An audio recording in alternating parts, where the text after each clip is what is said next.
is coming along nicely. And what are you doing, George? I'm scraping the varnish, smoothing it down, And then he paints it again, then he scrapes it and again. then after It's gonna make work. 726 coats of To varnish, get it perfect. But what's the vessel?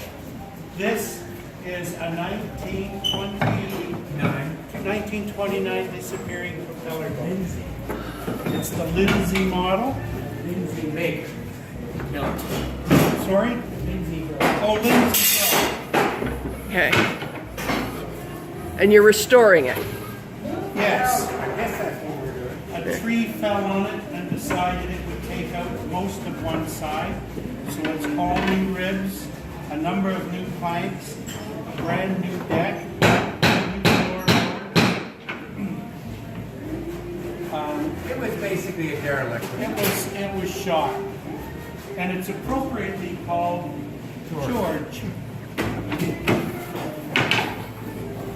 You could do with some scraping down and sanding too. Right? Yeah, this is what we did, okay. And which one are you restoring? Which one are you restoring? This is a Rice Lake canoe. 16-foot Rice Lake cedar strip joint. Just put this And on I'm here. sanding the old varnish off it, little by little.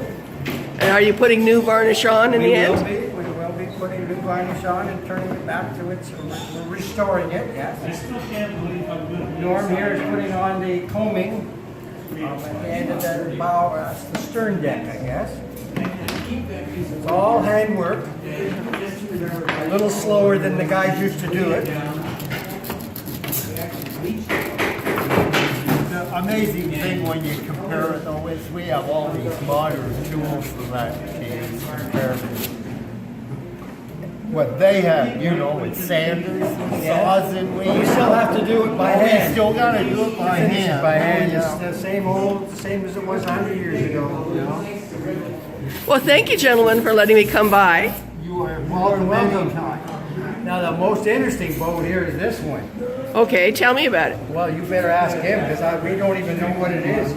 It's a speedboat from 1850.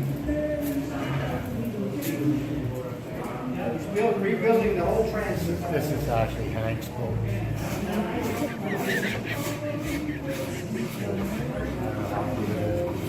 Peter Roll found this cover. Rebuilding what we need to rebuild before we put the canvas on. Well, thank you for your time.